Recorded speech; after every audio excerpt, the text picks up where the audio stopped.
জয়গুরু। এখন ইষ্ট প্রশ্ন করার জন্য আহ্বান জানাই শ্রদ্ধেয়া দীপাদিত্য বাগচি মাকে দেওঘর থেকে আলোচনা করবেন। শ্রদ্ধেয়া মা। জয়গুরু। 9:30 পর্যন্ত বলুন। জয়গুরু। পরম প্রেমময় শ্রী ঠাকুরের শ্রী চরণে আমার প্রণাম। পরমারাধ্যা জগৎ জননী শ্রী শ্রী বড়মার শ্রী চরণে আমার প্রণাম। পরম পূজ্যপাদ শ্রী শ্রী বরদার শ্রী চরণে আমার প্রণাম। পরম পূজ্যপাদ আচার্য দেবের চরণে আমার প্রণাম। আর আজকে অনলাইন সৎসঙ্গে সবাইকে আমার আনন্দিত। জয়গুরু। আচ্ছা, আমার আওয়াজ শোনা যাচ্ছে?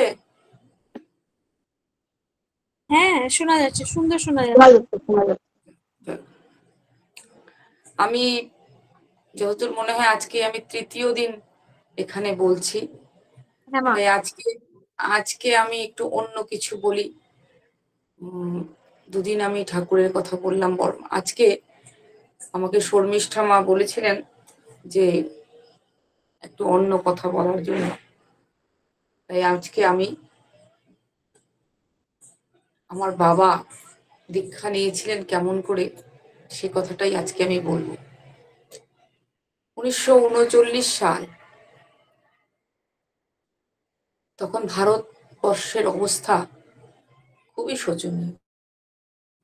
ব্রিটিশের অত্যাচার, গান্ধীজির ভারত ছাড়ো আন্দোলনের ডাক, এইরকম একটা সিচুয়েশনে আসামের প্রত্যন্ত গ্রামের যুবক দুজন, তারা গুয়াহাটিতে পড়াশোনা করতে আসলেন। ম্যাট্রিকে খুব ভালো রেজাল্ট করে, তখনকার দিনে 4টেতে লেটার পেয়েছিলেন দুজনেই।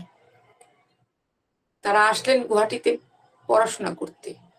তাদের আর্থিক অবস্থা খুবই খারাপ, অত্যন্ত নিম্ন মধ্যবিত্ত পরিবারের ব্রাহ্মণ সন্তান আমার বাবা, তার সঙ্গে তার বন্ধু।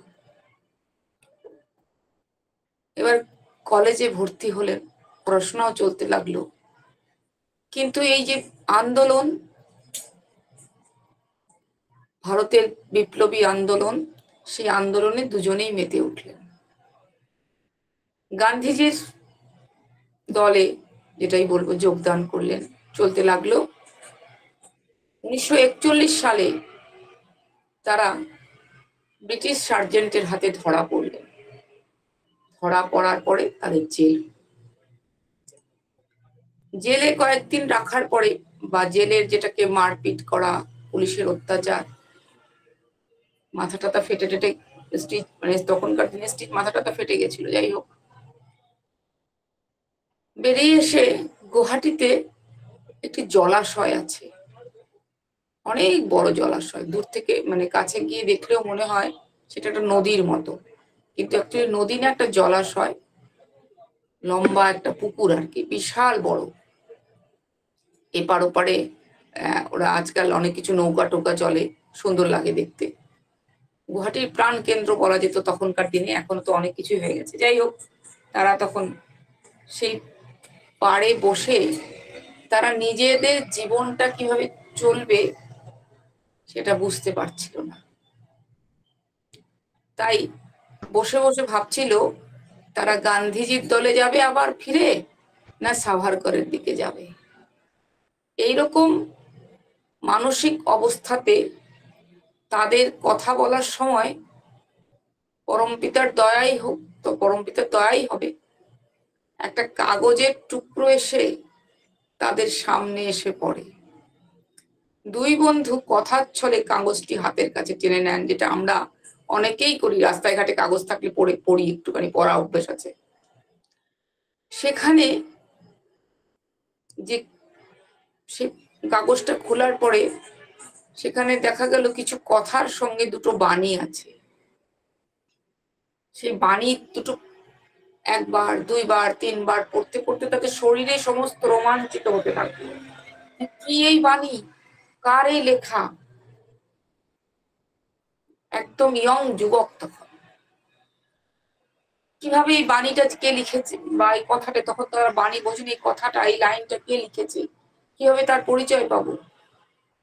অনেকক্ষণ দেখাশোনা করার পরে দেখা গেল সেটা একটি আলোচনার পাতা ছিল। আসলে দেখা গেল একটা অ্যাড্রেস দেওয়া আছে, পাবনা সৎসঙ্গ আশ্রম।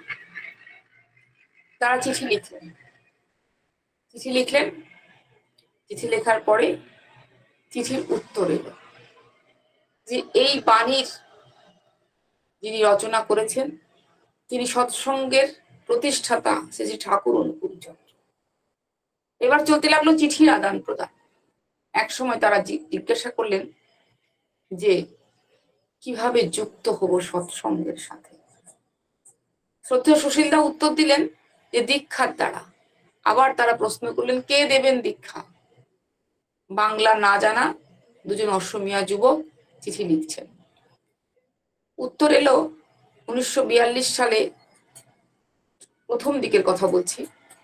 বললেন যে আসামের প্রথম ঋত্বিক হয়েছেন শ্রদ্ধেয় চক্রপাণি দাস, তোমরা তার কাছে যাও, তিনি দীক্ষা দেবেন। তারা খোঁজ নিতে শুরু করলেন চক্রপাণি দাস কোথায়। চিঠিতে যেভাবে লেখা ছিল সেই হিসাবে তারা খোঁজ নিতে শুরু করলেন।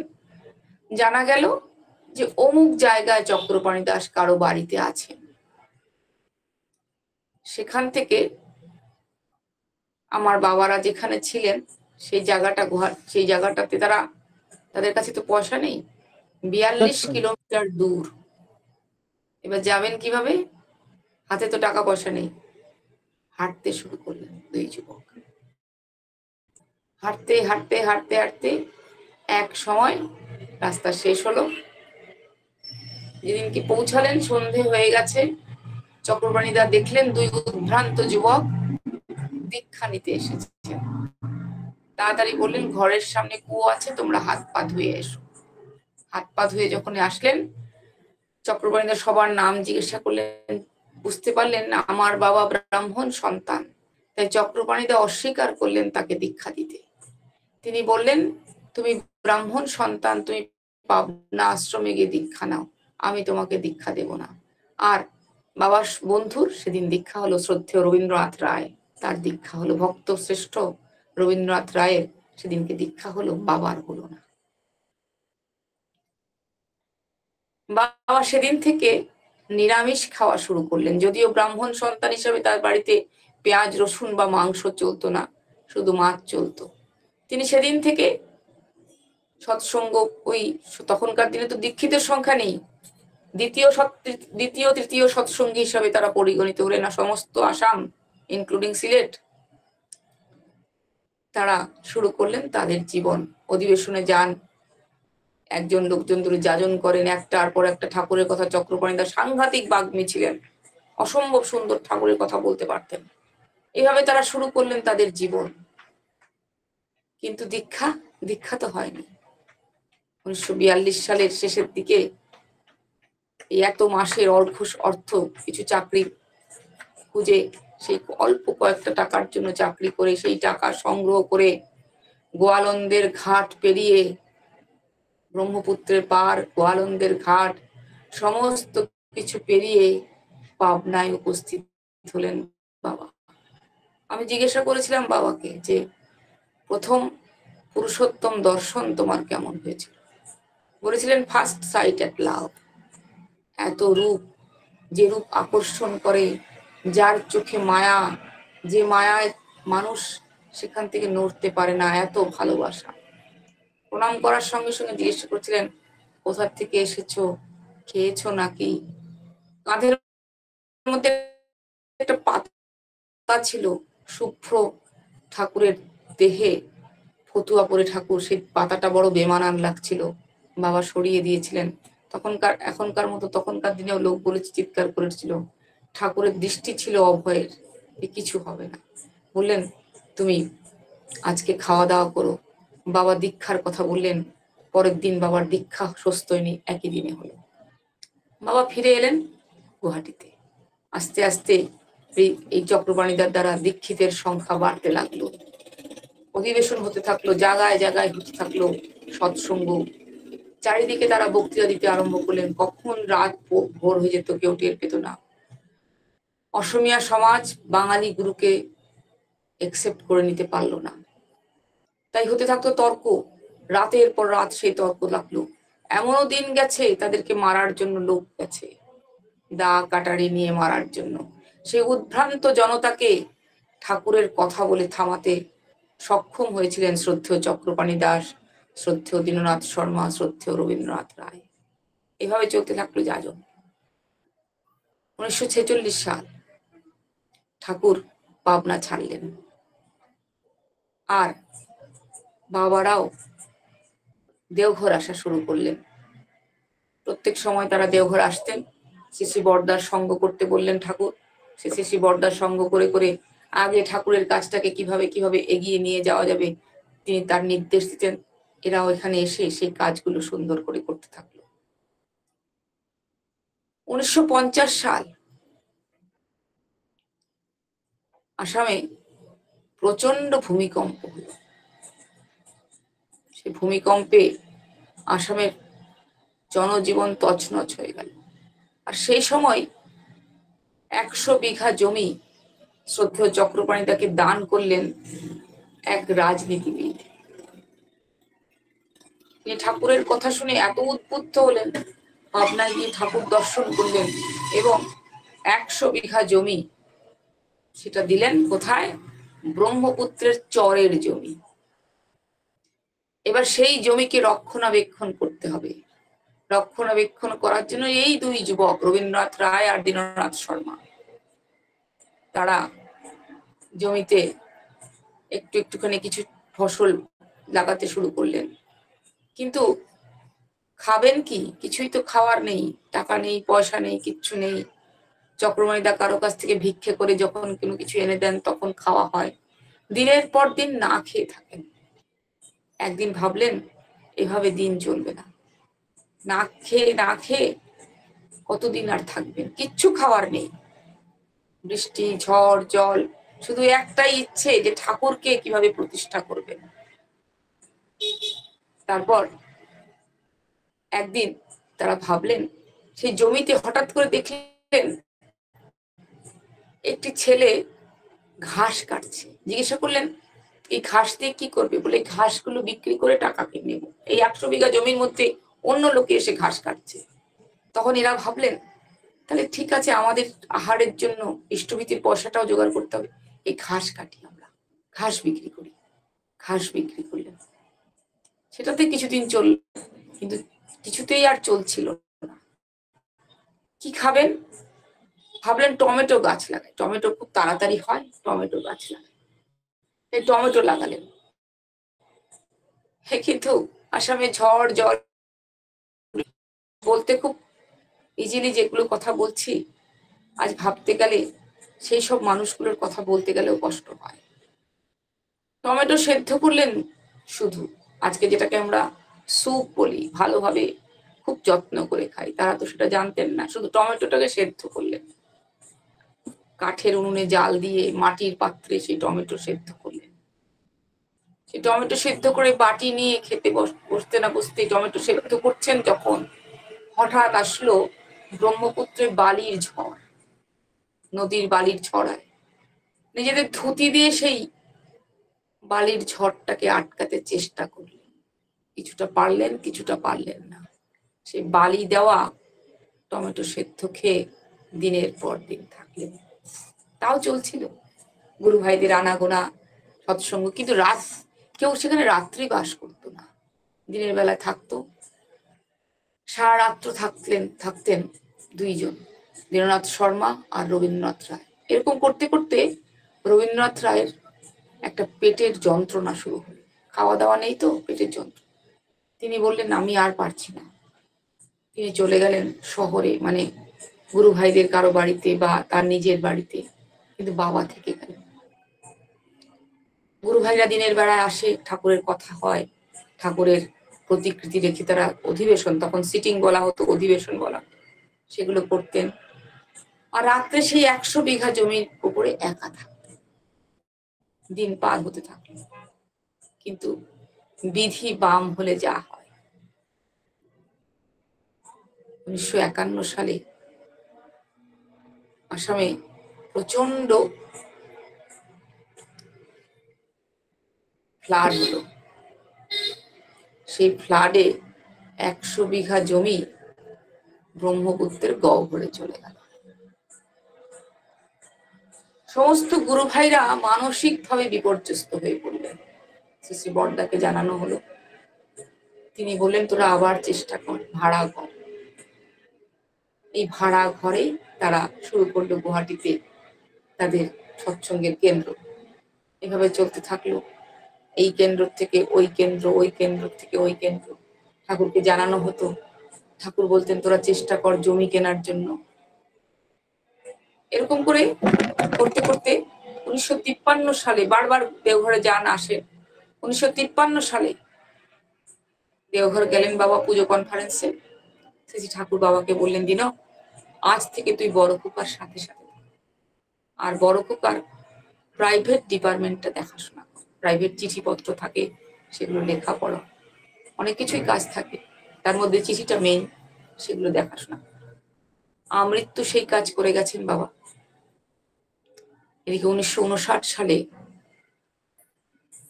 গুয়াহাটির শিলং রোডে জমি কেনা হলো। সেটা তো আপনারা সবাই জানেন, সেই ইতিহাস। সেই ইতিহাস অনেক বড় ইতিহাস। বহু কষ্ট করে তারা অর্থ সংগ্রহ করে তারা জমি কিনলো। যে কথাটা না বললেই হয় না, সে কথাটা আমি বলি। 1958 সালে বোধহয় জমিটা কেনা, যাই হোক 59 সালের এপ্রিল মাসে জমিটা তখন কেনা হয়েছে মাত্র। একদিন শ্রী ঠাকুর এর ভোগের সময় ঠাকুরকে শ্রী বড়দা খাইয়ে দিতেন। তখন হঠাৎ ঠাকুরের বক্ষ থেকে একটি লোম পড়ে যায়। অনেকে অনেক কিছু গল্প বানান যে বক্ষের লোম ছিঁড়ে দিয়েছেন। ছিঁড়ে দেননি, ঠাকুর এরকম কাজ কখনোই করতেন না যে সাধু বাবাদের মতন এই ছিঁড়ে আমার মন্দির বানা, এইসব টাইপের না। যেটা ঠাকুরের বক্ষে অনেক লোম ছিল, সেই লোম পড়ে যায়। কোনোদিন যে কাজটা ঠাকুর করেননি সেদিন করলেন। বড় বড়দাকে বললেন, এটাকে রাখ। সেই সময় বাবা হাত ধোয়ার জল নিয়ে দাঁড়িয়ে থাকতেন বাইরে, পার্লারের বাইরে, যে শ্রী ঠাকুরের ভোগের পরে হাত ধুইয়ে দেওয়ার জন্য। বড়দা এসে বাবাকে বললেন, এই লোমটা তোর কাছে এখন রাখ, ভাত খাওয়ার সময় আমি বলে দেব কি করতে হবে। সেই সময় শ্রী বড়দার সাথে বাবা একসাথে ভাত খেতেন বড়দার বাড়িতে। ঠিক খেতে বসার সময় বড়দা বললেন, বাবা তখন ধুতির কোচার মধ্যে লোমটাকে বেঁধে নিন। তখন তো কিছু নেই, একটা কাগজের প্যাকেট করলেন, করে লোমটাকে ধুতির কোচার মধ্যে বেঁধে রাখলেন। যখন দুপুরবেলা খেতে বসলেন, তখন বড়দা বললেন, একটা এত বড় রূপোর কৌটো করবি, তার ভিতরে একটা তার থেকে ছোট একটা সোনার কৌটো করবি, তার মধ্যে একটা গোলাপি রঙের তুলো দিয়ে এই লোমটাকে গেঁথে তোর কাছে রেখে দিবি, পরে আমি বলবো কি করতে হবে। বাবা সেই সময় তাড়াতাড়ি বাজারে গিয়ে রূপোর কৌটোটা তৈরি করে শুধু রূপোর কৌটোর মধ্যেই লোমটাকে রাখলেন। কারণ তখন দেওঘরে এত সোনার কাজ হতো না। সোনার কাজ করতে গেলে একটু দূরে যেতে হতো, বা সোনার কাজের সেই কর্মচারীরাও সেরকম ছিল না তখন। সেভাবে রাখলেন বাবা। 127 টাকা লেগেছিল তার এই কাজটা সম্পূর্ণ করতে। তার ডায়েরিতে এখনো লেখা আছে কে কত টাকা দিয়েছিলেন, কে কত অর্ঘ্য দিয়েছিলেন। যাই হোক, বাবা কিছুদিন পরে আসামে আসবেন। শ্রী বড়দাকে জানালেন যে গুয়াহাটিতে তো মন্দিরের কাজ শুরু হয়েছে, আমি কি এটা গুয়াহাটিতে নিয়ে যেতে পারি? বড়দা খুব খুশি মনে তার পারমিশন দিলেন। গুয়াহাটি এলেন বাবা। গুয়াহাটিতে এসে ওই একজন গুরু ভাই স্বর্ণকার ছিলেন, তাকে দিয়ে সোনার কৌটোটা করলেন। রূপোর কৌটোর ভিতরে সোনার কৌটোটাকে যেমন করে বড়দা রাখতে বলেছেন তেমন করে রাখা হলো। রেখে ওখানে তখন মন্দির কনস্ট্রাকশনের কাজের দায়িত্ব ছিল শ্রদ্ধেয় কন্দর্প নারায়ণ স্বামীর হাতে। তিনি কন্দর্প নারায়ণের স্বামীর হাতে সেটা দিয়ে, তখন তো আন্ডার কনস্ট্রাকশন গুয়াহাটি মন্দির, সেটা দিয়ে বাবা চলে এলেন দেওঘরে। কিন্তু কিছুদিন পর কন্দর্প নারায়ণকে স্বামীকেও শ্রী শ্রী বড়দা দেওঘরে ডেকে নিলেন। তখন সেই কৌটোটা শ্রদ্ধেয় রবীন্দ্রনাথ রায়ের হাতে দিয়ে কন্দর্প নারায়ণ স্বামী চলে এলেন। আজ অব্দি সেখানে অ্যাজ ইট ইজ ভাবে আছে, না বিগ্রহের তলায় নেই, যেখানে থাকা দরকার, যেভাবে রাখলে পরমপিতার যা জিনিস রাখা হয় সেভাবেই রাখা আছে গুয়াহাটি মন্দিরে। কিন্তু গুয়াহাটি মন্দিরে জিনিসটা আছে। 1994 সালে আমি সচক্ষে সেই জিনিসটা দেখি। বাবার শেষ সময় তখন, বাবার ইচ্ছেতেই সেখানকার যিনি ইয়ে ছিলেন, কর্ণধার ব্যক্তি ছিলেন, যিনি পরিচালনা করতেন মন্দির, তিনি দেখান বাবাকে আর সঙ্গে আমাদেরকে। আমরা দেখি, খুব ভাগ্য আমাদের যেটা দেখতে পাই সেটা গুয়াহাটি মন্দিরেই আছে। এইটা হলো একটা ছোট গল্প। অনেক কিছু গল্প, অনেক রটনা আমি শুনতে পেলাম বলে 2024 সালের গুয়াহাটি মন্দিরের স্বর্ণ জয়ন্তী উৎসবে আমি একটা আর্টিকেল বের করলাম যে অরিজিনাল তথ্যটা এটা। অনেকে ভুল তথ্য দেন, অরিজিনাল তথ্যটা আজ আমি আপনাদের কাছে বললাম। গুয়াহাটি মন্দির সৎসঙ্গের প্রথম মন্দির। এই মন্দির গড়ার পিছনে পরম পূজ্যপাদ শ্রী শ্রী দাদার অনেক কিছু করণীয় আছে। শ্রী শ্রী দাদা, আমি বলি শ্রী শ্রী দাদা ছিলেন একটা সেতুর মতো। অনেকেই জানেন শ্রী শ্রী দাদা সেখানে মাটি কেটেছেন পাহাড়ের থেকে।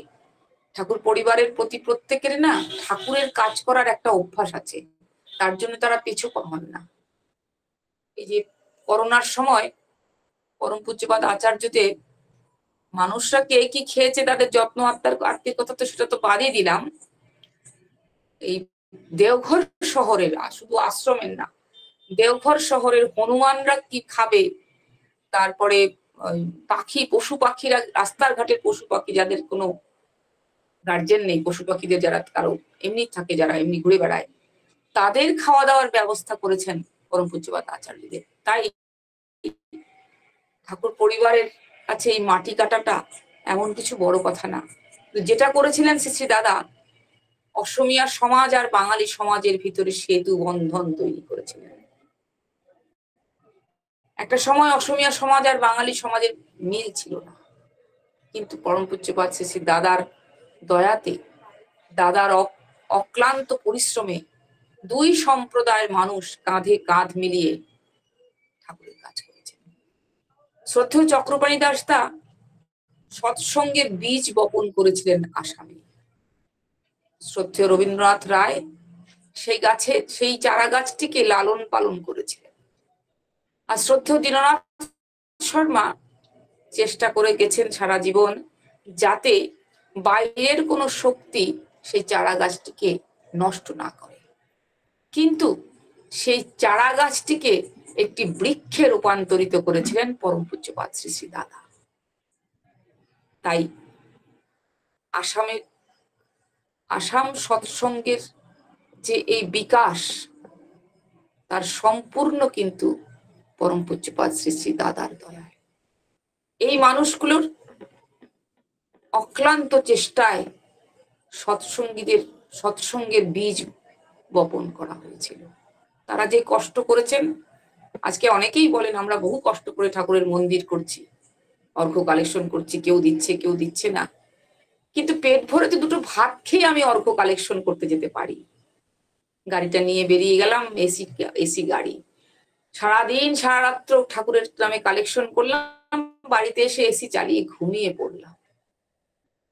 কিন্তু যখন ভাবি সেই মানুষগুলোর কথা, ব্রহ্মপুত্রর গর্জন, পেটে খিদে, ঠাকুরের জন্য যে ঘরটি তৈরি করা হয়েছে সেই ঘরটি নড়ছে, দুই বন্ধু দাঁড়িয়ে আছেন বাঁশের খুঁটি ধরে যাতে ঘরটি পড়ে না যায়, যেখানে পুরুষোত্তমের প্রতিকৃতি আছে। এভাবে তো এখন করতে হয় না। তারা ভিত তৈরি করে দিয়েছে। একবার কথায় কথায় শ্রী শ্রী দাদা আমার ভাইকে বলেছিলেন যে কোনো কনস্ট্রাকশনের ব্যাপারে কথা হচ্ছিল, যে আজকাল কনস্ট্রাকশন গুলো নড়বড়ে হয়ে যায়, আজকাল যারা ইঞ্জিনিয়ার তারা কনস্ট্রাকশন ঠিক মতো করে না, অনেক মন্দিরে ক্র্যাক দেখা যাচ্ছে। আমার ভাই তখন বলেছিল আগে গুয়াহাটি মন্দিরও তো অনেক পুরনো, সেটাতেও তো এরকম কিছু অসুবিধা হতে পারে। তার উত্তরে দাদা এমন একটা কথা বলেছিলেন, আজও সেই কথাটা ভাবতে ভালো লাগে। বলে না রে, গুয়াহাটি মন্দির তৈরি হয়েছিল কয়েকটা ফকির তৈরি করেছিল। সেই ফকিরের ডাকে পুরুষোত্তম সাড়া দিয়েছিলেন, তার ডাকেই এই গুয়াহাটি মন্দির তৈরি হয়েছিল। এই মন্দিরে কিছু হবে না, কিন্তু দাদা তিনি সেই ফকিরগুলোকে সম্মান করলেন। কিন্তু দাদার এই যে অক্লান্ত চেষ্টা, মানুষে মানুষের সম্প্রীতি, ঠাকুর বলছেন মানুষ আপন টাকা পর যত পারিস মানুষ ধর, সেটা তো আমরা বলি, কাজে করি কি? কিন্তু মানুষে মানুষের সম্প্রীতি কিভাবে তৈরি করতে হয়, কিভাবে যাজন করতে হয়, কিভাবে লোকের সঙ্গে লোককে নিয়ে কালেকশন করতে যেতে হয়, যখন ক্লান্ত হয়ে যেত সেই মানুষগুলো, তখন তিনি গান রচনা করতেন। এই গান গেয়ে সুর বেঁধে সুর দিয়ে গান তৈরি করে তিনি লোকগুলোকে উজ্জীবিত করতেন। আজকে যখন সেসব কথা মনে পড়ে, তখন মনে পড়ে আমরা হয়তো সেভাবে ঠাকুরের কাজ করতে পারি না। তাই শ্রদ্ধেয় শৈলেন্দার কথায়, কবে আমায় দেখে চিনবে লোকে, দয়াল তুমি আছো। জয় গুরু। ভালো থাকবেন, সুস্থ থাকবেন, আনন্দে থাকবেন। জয় গুরু। জয় গুরু মা, জয় গুরু।